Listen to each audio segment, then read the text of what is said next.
Bonjour à toutes, bonjour à tous. Nous nous retrouvons aujourd'hui pour un nouvel épisode de l'arrêt du jour et nous allons étudier un arrêt de la Cour européenne des droits de l'homme de 2005,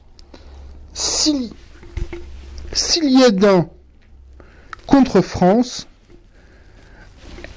Alors, un arrêt qui porte sur la question de l'esclavage moderne, de l'état de servitude, et qui a amené à une condamnation de la France.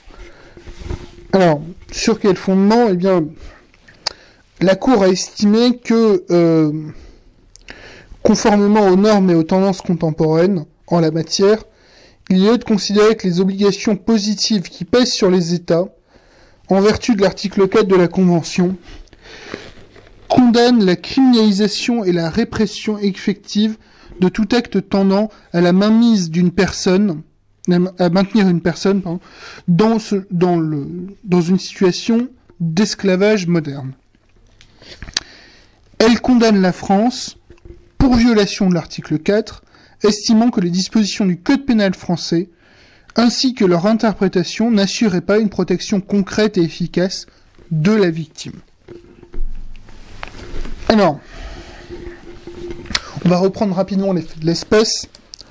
Ils étaient les suivants. La personne était arrivée, la requérante était arrivée à 15 ans du Burundi et était prêtée par son oncle à un couple qui lui confisquait son passeport et travaillait pour eux tous les jours de la semaine de 7h30 à 22h30 sans disposer ni de jours de repos ni de compensation financière.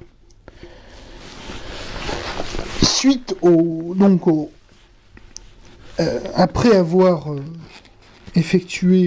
après avoir porté plainte, la personne avait donc épuisé les voies de recours en droit français et elle avait entamé un recours devant la Cour européenne en se fondant sur l'article 4 de la Convention, et elle soutenait que le droit pénal français ne lui avait pas assuré une protection suffisante et effective contre la servitude à laquelle elle avait été assujettie et contre le travail forcé et obligatoire qui avait fait d'elle une esclave domestique. La Cour avait donc pris la décision que nous avons vue, elle avait donc condamné la France, et ce qu'il faut bien comprendre, c'est que ça a donné par la suite lieu à une réflexion en droit français sur la question de l'esclavage moderne, et pas à une prise de conscience, mais quand même pas loin, du fait qu'il existait encore des états de servitude, que ce n'était pas simplement une exception qui existait que de manière tout à fait théorique. Et donc il y a eu une reprise, pas une reprise en main, mais un renouveau de la réflexion sur cette question au cours des années 2000, et notamment dans la deuxième moitié des années 2000. Voilà, cet épisode de l'arrêt du jour touche à sa fin.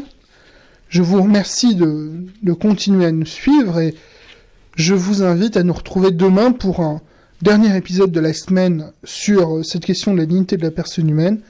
Et maintenant que nous avons fini notre triptyque sur la jurisprudence de la Convention européenne, de la Cour européenne, nous allons revenir à une jurisprudence nationale sur ces questions. Je vous remercie.